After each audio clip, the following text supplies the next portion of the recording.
চত্বরে আমরা দাঁড়িয়ে কথা বলছি, এই চত্বরটি হলো সেই চত্বর 2013 সালে যে চত্বর থেকেই ফ্যাসিবাদের উত্থান ঘটেছিল এবং এই সেই চত্বর 2024 সালের 5ই আগস্ট এই চত্বর থেকেই ফ্যাসিবাদের পতন হয়েছে।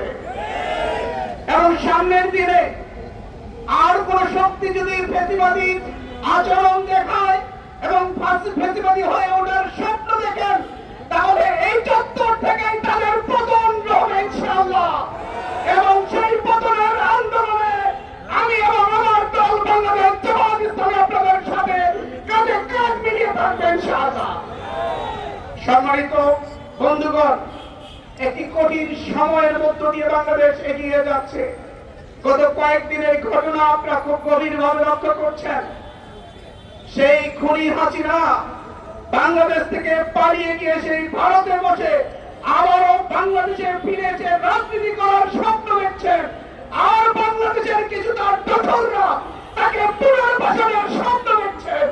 আমরা স্পষ্ট করে বলে দিতে চাই, জুলাই যোদ্ধা বেঁচে থাকতে খুনি হাসিনা এবং তাদের দোষরদের এই ধরনের কোন শব্দ বাংলাদেশে বাস্তবায়ন হবে না, হবে না, হবে না।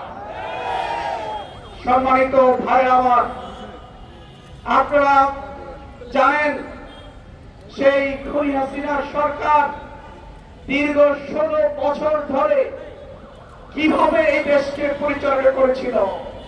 ভোটের অধিকার থেকে মানুষকে বঞ্চিত করেছিল, সাংস্কৃতিক আগ্রাসনের মধ্য দিয়ে আমাদের নিজস্ব সংস্কৃতিকে ধ্বংস করেছিল, আমাদের অর্থনীতিকে ধ্বংস করেছিল, এদেশের আলেমকে গুম করেছিল, তাদেরকে হত্যা করেছিল, রাজনৈতিক নেতৃবৃন্দকে হত্যা করে গুম করে তাদেরকে বিপর্যস্ত করে তুলেছিল।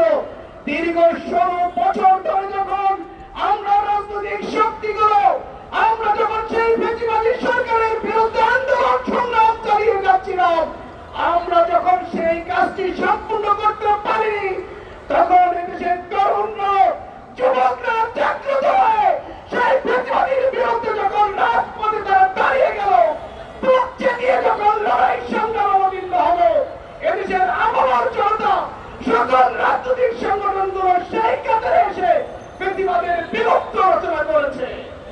সম্মানিত ভাই আমার, আজকে যে সরকার রয়েছে অন্তর্বর্তীকালীন সরকার, সেই সরকার রক্তের উপরে দাঁড়িয়ে সরকার। আপনাদের সামনে